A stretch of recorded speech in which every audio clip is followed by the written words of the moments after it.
Can you be addicted to food? Many people have trouble developing a healthy relationship with food, but can it be an addiction? It's common to have complicated emotions when it comes to food and eating. Maybe you feel like you're out of control around food, or you think about it all the time. Maybe you feel certain foods aren't safe to keep at home because you'll eat them all. Yeah, that's for me, that's chips. Man, I'm weak around chips, cereal, anything that's crunchy and salty. I tried to back on carnivore. I gained some weight doing animal-based diet with fruit and honey. That didn't work out for me. That kept my sweet tooth going. I have a serious ultra-processed food addiction, aka sugar. So for me, abstinence is the best thing that I can do. I try to do moderation. I try to do a cheat meal once a week. It just doesn't work. I have to do carnivore at least for a few months until I get it out of my system, get my sweet tooth under control. So I do feel out of control around food. Certain foods, though, it's important to point out that it's only certain foods that we're addicted to. I don't think anyone's sitting around craving vegetables. Even vegans, I think, aren't too crazy about vegetables. I'm sure they still put dressing on their salad. I don't think anybody likes a plain salad. But yeah, it's only certain foods. They're calling what they're calling now for short UPF. They're ultra processed foods. These foods are made to be addictive. I mean, this is not a CT. This is a real thing. They spend a lot of money finding that sweet spot to where these foods light up the pleasure centers of our brain, just like drugs do. So this is real. They no longer compete in recipes. They now compete in lab formulas. So this is for real. But we'll see what this blog is talking about. Yeah, and I'm not safe around cereal or chips or pizza or things like that, at least for the first few weeks of starting a carnivore or healthy keto diet. Your lived experience with food can feel like an obsession, and it might take on properties that seem like a food addiction. Psychiatric community typically reserves the term addiction to refer to substances such as alcohol and drugs or certain behaviors like gambling addiction. Yeah, so we have to consider, too, that the psychiatric community is not too much different than the medical doctor community or psychology, etc., because they're not trained in nutrition. So they have a very hardcore term for addiction. And usually even for us, for the layperson, when we think of addiction, usually we're thinking of illicit drugs and gambling. So we're not really thinking of food, internet, social media, things like that, or getting attention or video games. I mean, maybe video games, but a lot of these sometimes get blurred or confused with a bad habit or an obsession. So yeah, we'll keep looking here. Nonetheless, many researchers recognize that some components of food may have addictive-like qualities, and some people may experience a behavioral addiction to the act of eating. For someone who's concerned about their relationship with food, the technicalities may be less important than finding solutions. Treatment can include talk therapy and nutritional counseling. Okay, so they have something here about nutritional counseling. Talk therapy, basically seeing a therapist. Hopefully to find out why we have the addiction, because it's not the food in of itself, even though UPFs are created to be addictive. There has to be a component within ourselves to be prone to addiction, to become addicted. There has to be a reason, and it's usually trauma. Whether it was in childhood, whether it's recent, trauma is very subjective, but people experience trauma nonetheless, and we look for ways of escaping the pain or, the boredom. Food addiction is not a formal diagnosis in the Diagnostic and Statistical Manual of Mental Disorders, the DSM-5. There is debate in the medical community about how to define what people think of as food addiction. While the medical community does not include food in the substance-related and addictive disorders section of the DSM-5, it does recognize a category of feeding and eating disorders. Binge eating disorder was formally recognized as a separate condition for the first time in the DSM-5, published in 2013. So this is more like a food disorder, a food eating disorder, not so much a food addiction. Binge eating, of course, meaning, you have some kind of body dysphoria, you're concerned about your appearance, so you binge eat, and then you go and throw it up, which is terrible in many ways. There's also the anorexia where you don't eat at all. So these are more related to how a person's perceiving themselves. That's how they get a food disorder. But I think we want to focus on food addiction, where you just have a compulsive overconsumption of certain foods, not all food. So far, this isn't making a distinction on what kind of food.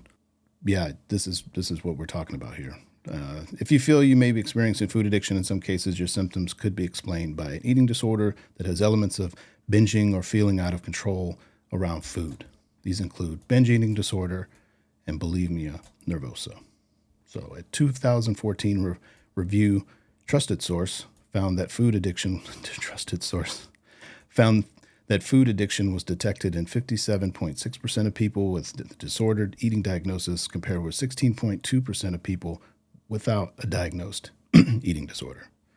Okay, so most of the people from this trusted source found that food addiction was detected in 57% of people with a disordered eating diagnosis. So bulimia, maybe anorexia.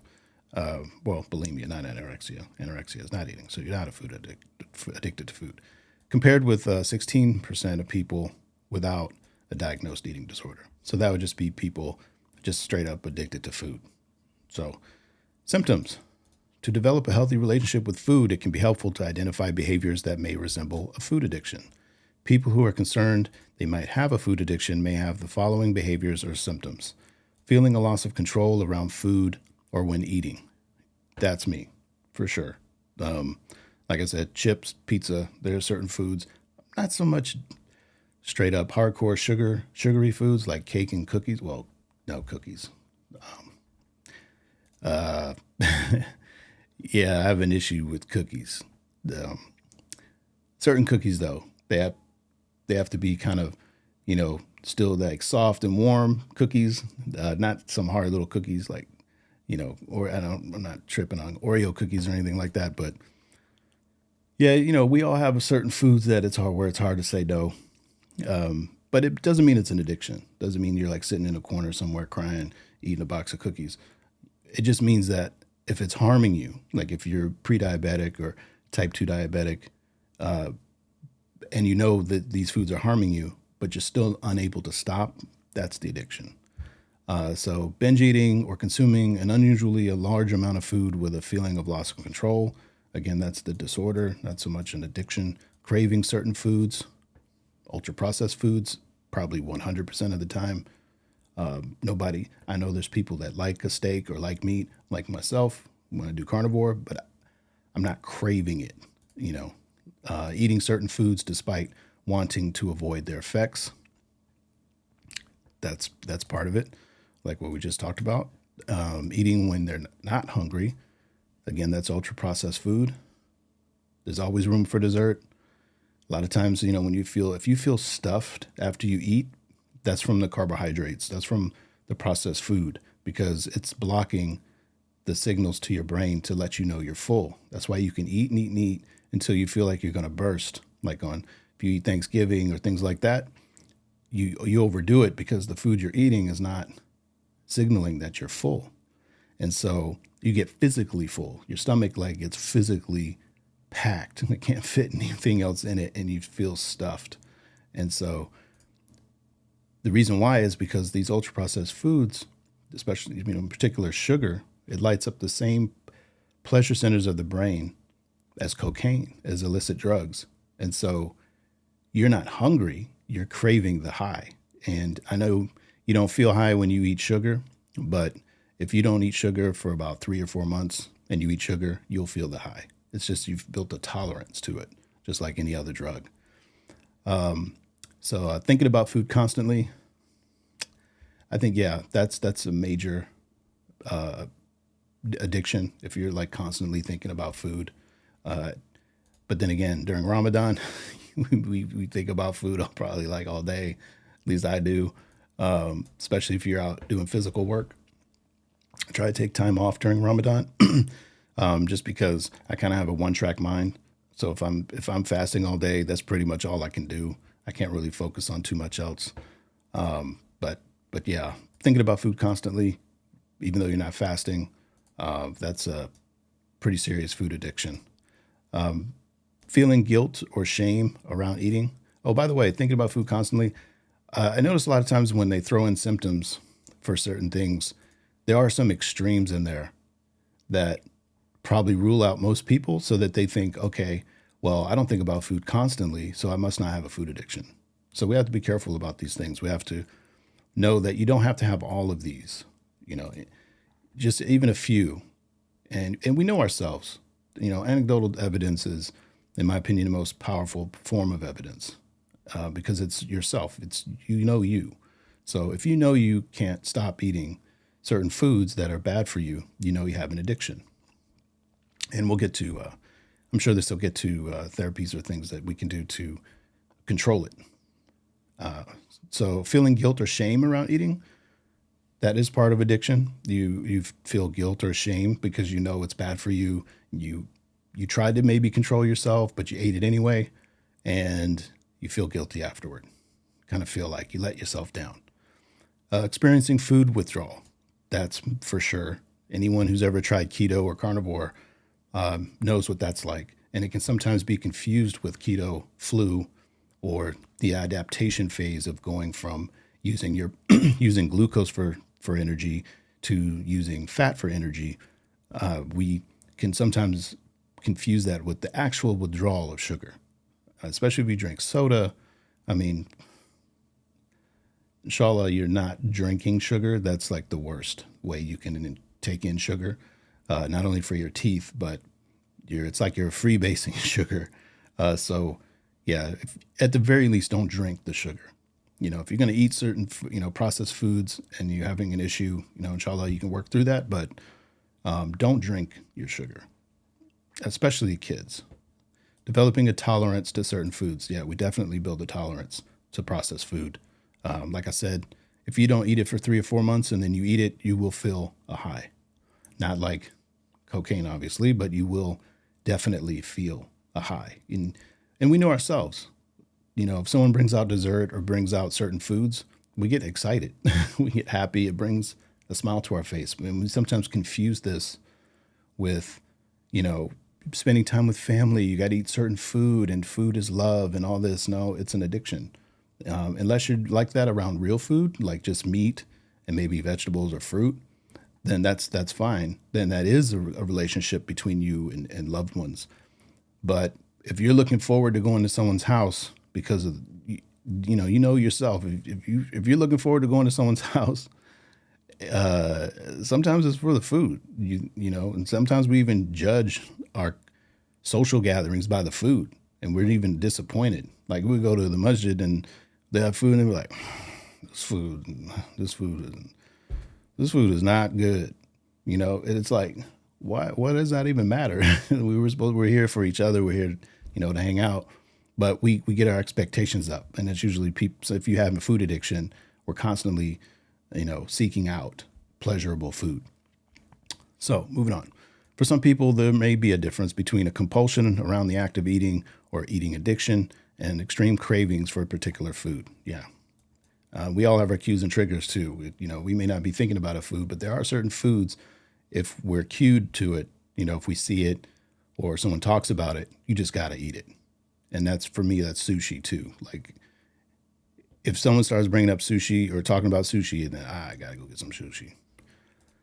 People of all sizes can feel loss of control around food, but diet culture and fat phobia can make people in larger bodies more prone to feeling shame around food. Some researchers include in a 2017 commentary have made a link between the potentially addictive nature of certain food substances and addictive behaviors. Okay, I wonder if that's talking about the ultra-processed foods that are made addictive. According to the 2021 review Trusted Source, there's scientific consensus that addictive-like eating exists, while disagreements within the scientific community question the addictive potential of specific foods. Okay, so they have some disagreements that there are certain foods that are addictive. So you can get some coffee. There are three common viewpoints among researchers, says a 2017 review trusted source. There's that review trusted source again. Maybe we'll check that out. Certain foods contain ingredients with addictive potential, so food addiction is a form of substance use disorder. Yeah, that's sugar. We'll see if they talk about that. And what this means here, addictive potential, is like what we talked about before, where even cocaine has an addictive potential. Heroin has an addictive potential. These things in of themselves are not addictive, if that makes sense. It's kind of crazy. So it has the potential of being addictive, but it really starts with us. That's why, like, not everyone's addicted to ultra processed food. Not everyone becomes addicted to, alcohol or cannabis. In my Jahiliyyah, before I became Muslim, there are people who could have a drink from time to time, and then there are people who couldn't. So certain people could, indulge in cannabis from time to time. Some people couldn't. They had to have it every day, all day. And so there's the potential, but it starts with us. And so, and like I said, it's almost trauma. It's always something that we're trying to escape, whether it's subconscious or conscious. We find these things, they experiment with those things. And some people are like, I'm good. But then some people are like, wow, that made me feel better. Not feel good, but feel better. And so you got to be careful. That's why it's, alhamdulillah for Islam, that it's all prevention, and that we stay away from these things and we learn to, increase our dopamine and have pleasure in life naturally, because these things synthetically increase dopamine, and that's what gives it its addictive potential. They in of themselves don't have something in them that's going into you that makes it addictive. They have something that triggers the dopamine and certain neurotransmitters in our brain that give us a sense of pleasure, and that's what becomes addictive, the actual experience. Food addiction is a behavioral addiction. Now it's a substance. It's definitely a substance. And I know it says here they have ingredients. So food addiction is a form of substance. So these are some viewpoints. So there's no need to identify food addiction as a distinct disorder, as it could be a symptom of disordered eating. Okay, again, that's more of the bulimia. It's not being addicted to food. Developing a healthy relationship with food is important for your physical and mental health. If you want to change your relationship with food, there are a number of ways to get started. Talk with a doctor. Don't talk with a doctor. They're going to have this same mindset. They're going to go straight to the DSM-5. They're going to think more in terms of medication. This is just a straight up addiction, just like if you had an addiction with nicotine. You don't need a doctor to stop smoking. And if you do, you need to go and talk to someone and really work out your trauma, because it really is trauma that leads to addiction. And so even if the addiction itself is what's traumatic for you, because dealing with an addiction in of itself is traumatic. You go through withdrawals. We can talk about that. And then you have to, try to get back to baseline, or just try to feel normal. You go back to the addiction.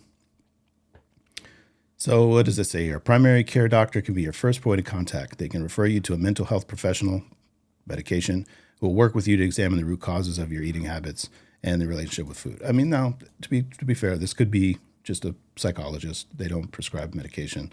I have nothing against therapy, talking out your issues, because by talking out your issues, you learn to articulate your emotions. A lot of us are emotionally illiterate. We grow up holding our feelings in. We're traumatized as kids, whether through neglect. Need some coffee. It's early in the morning, y'all. It's like 5 o'clock in the morning.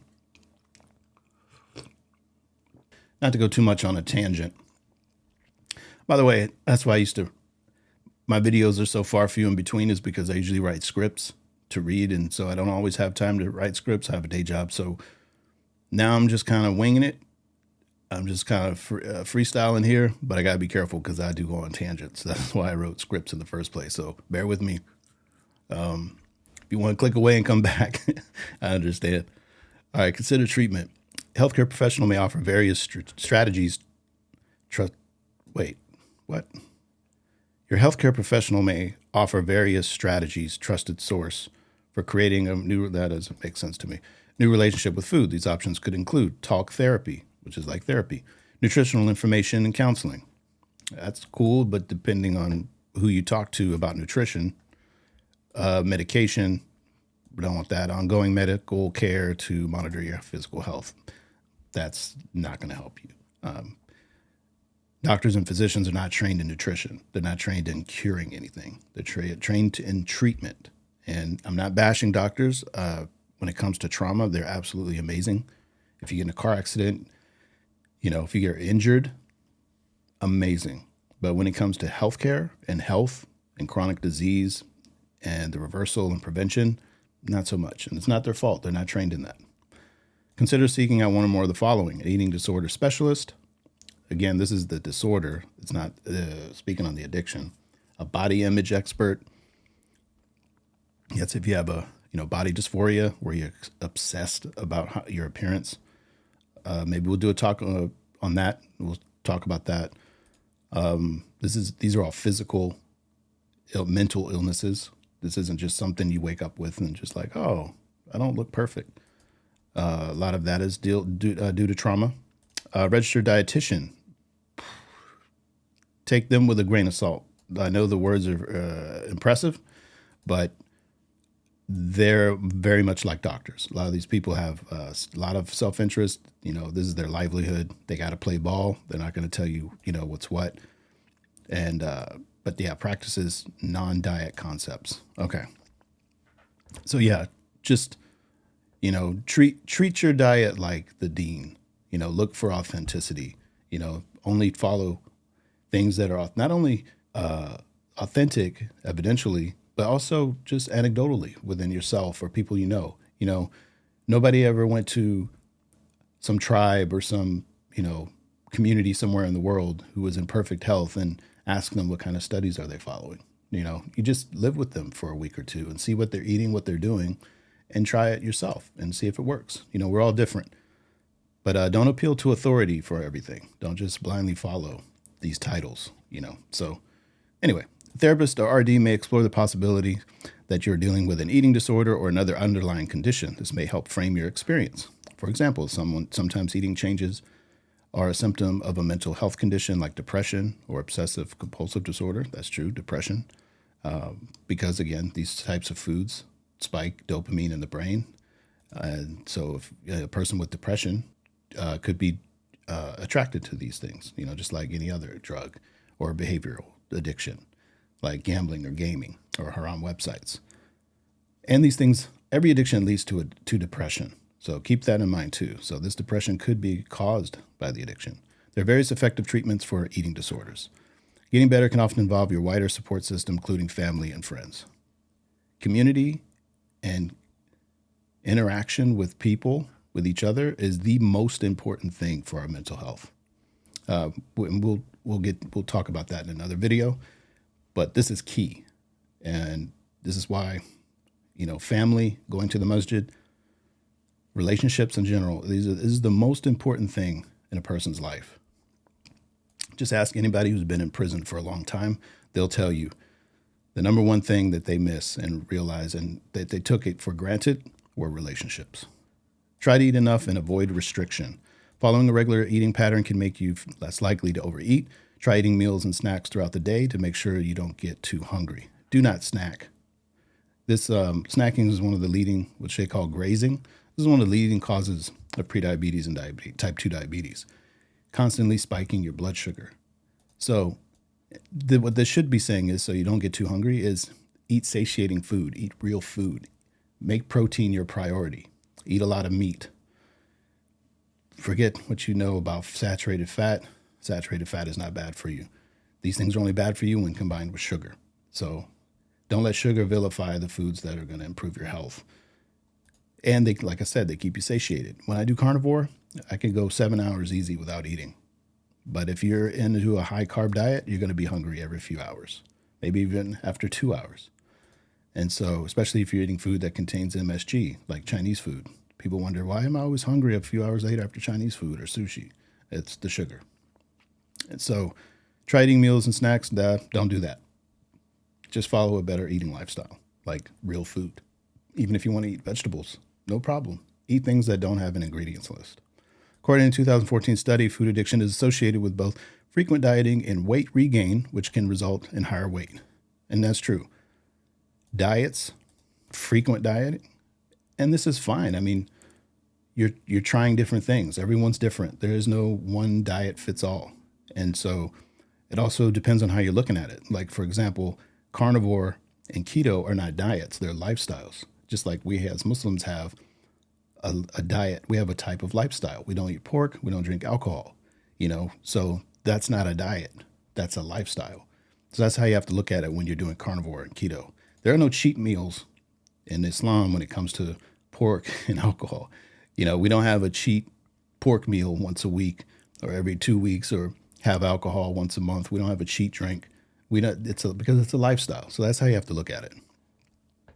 Though it may, you don't say, oh, I can't have a cookie. You just say, no, I don't eat cookies. So you have to look at it different. Though it may help to limit exposure to triggering foods until you know how to manage the stressful feelings and urges, it's best to partner with a professional to work toward allowing all foods. Reach out for support. Sometimes the best source for support are others who share your experience. Consider peer support programs or support groups like Overeaters Anonymous to find communities and understanding. So basically, for this, I'm working towards hopefully one day creating these types of organizations and facilities or groups for Muslims, because there's just not enough for us. And this is why I even did the channel. We need something for ourselves. A lot of these things don't apply. Certain diet, obviously a lot of foods don't apply it for us. Certain mindsets that just doesn't fit in with our way of life. So, I hope this has been beneficial. Go ahead and subscribe, do all the things.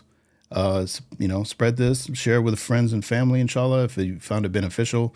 And so we can all come together and try to help ourselves mentally, not just spiritually, but also mentally and physically, inshallah. So may Allah reward you for being curious.